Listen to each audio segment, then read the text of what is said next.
Hey guys, this is Scott with the 1970 Chevy El Camino Restomod. Today I wanted to focus on the update I just did to the doors. That includes going to the Ring Brother mirrors, also the Ring Brother handle, which some people claim don't fit the El Camino that well. It's really about the striker pin inside. It's not quite as long, and in order to make good contact with the contact plate, I actually added a piece of 1/8 inch steel to that metal plate. Just use steel stick to bring that plate out closer to the strike pin on the handle. So no modification to the handle there. I also just got done installing the One Piece Products One Piece glass. So I removed the vent window. This is a vent window delete. And then it is a One Piece glass, and I just had the limo tinting done. I'll show you what the inside of the door looks like as well. But let's take a good look at the outside. You can see this One Piece design on the window. One of the things I'd like to consider doing in the future is, now that I replaced the glass, I have a lot less air leak into the car, so it's a lot quieter. But the location of this has always been suspect. It's hard to see at that angle. You really have to turn your head and take it off the front of the road. So it'd be nice to move that angle over here. That would require replacing some of the holes that'll be left in here, and then moving it to a new location, and then repainting at least part of the door, if not the entire door. I'll have to take a look at the shop and see what they want to charge to do that kind of work. And then inside the door, I have the TMI Products door panel. This is the door panel that fits the 1970, actually a 68 to 72 Chevelle. The door panels that TMI offers for the El Camino is actually a flat panel.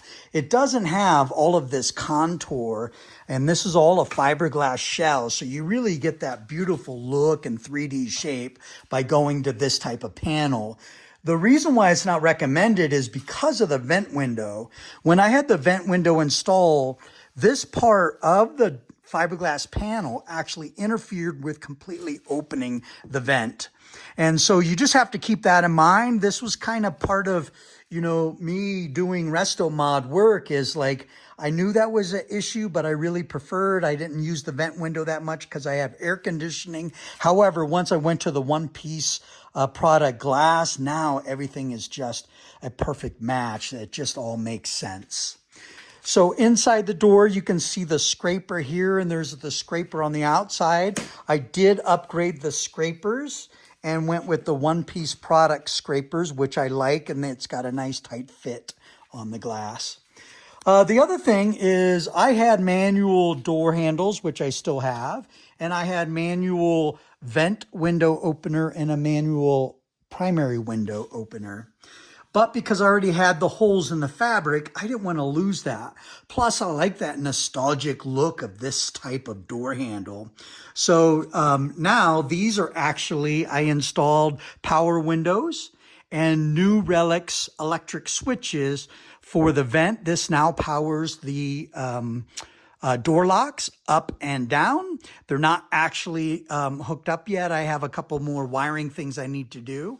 And then this operates the power window. So it looks like a traditional factory window crank, but you can see it doesn't have the full motion. And I've got a really good install. I think part of why my Nu-Relics plate fits so well on the outside of the door metal is because of these panels. The 3D panel does come out a little bit more. I think the flat panel would stick in more, and you might have to locate the switches on the inside of the door panel, which would interfere with the glass and make it a little more challenging. All right, so let me turn on the vehicle and give you a little demo here of the switches operating. So this is down, and then this is up.